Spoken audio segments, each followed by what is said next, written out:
Chief minister Telangana Revanth Reddy نے دہلی میں وزیر صحت جے پی نڈا سے ملاقات میں ریاستی حکومت کو وصول طلب بقایا جات کی تفصیلات پیش کی اور کہا کہ ریاستی حکومت نے جاریہ سال جنوری کے اوائل سے مرکزی حکومت کی اسکیم آیوشمان بھارت کے تمام نکات پر ریاست میں نافذ کرنے کا فیصلہ کیا ہے۔ اس لیے مرکز کو تلنگانہ کے ادا شدنی بقایا جات کی فوری اجرائی عمل میں لائی جانی چاہیے تاکہ ریاست میں شعبہ صحت کو مستحکم بنانے میں رکاوٹوں کو دور کیا جا سکے۔ انہوں نے بتایا کہ حکومت سے تلنگانہ کے تمام علاقوں میں جملہ 5159 بستی دواخانوں کے قیام اور ان کے مؤثر انتظامات کو یقینی بنایا جا رہا ہے تاکہ شہر و دیہی علاقوں کی عوام کو بھی مرکز کی منصوبے کے مطابق طبی سہولتوں کی فراہمی عمل میں لائی جا سکے۔ انہوں نے جے پی نڈا سے کہا کہ ریاست کے مرکزی حکومت کا صحت کے شعبے میں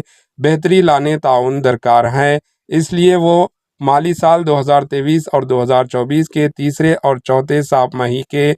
فنڈز کو جملہ 323.73 ادا شدنی ہے، اس کی اجرائی کی درخواست کر رہے ہیں۔ اس کے علاوہ وزارت صحت اگر مالی سال 2024 اور 2025 کی پہلی سہ-ماہی گرانٹ 138 کروڑ کی منظوری اور اجرائی کے اقدامات کرتی ہے، ریاستی حکومت کو سہولت ہوگی۔ ریونت ریڈی نے جے پی نڈا سے ملاقات میں کہا کہ مرکزی حکومت کی نیشنل ہیلتھ مشن اسکیم کے تحت انتظامی امور کے لیے سال 2023 اور 2024 کے واجب 231.40 کروڑ جاری کرتے ہیں تو اس منصوبے کو ریاست میں بہتر انداز میں نافذ کیا جا سکتا ہے۔ انہوں نے بتایا کہ مرکز سے ادا شدنی رقومات میں تاخیر سے تلنگانہ کو اپنے بجٹ سے اخراجات برداشت کرنے پڑ رہا ہے اور ان کی حکومت ریاست کی کمزور معاشی موقف کے باوجود عوام کے درکار طبی سہولتوں کی فراہمی میں کوتاہی نہیں کر رہی ہے،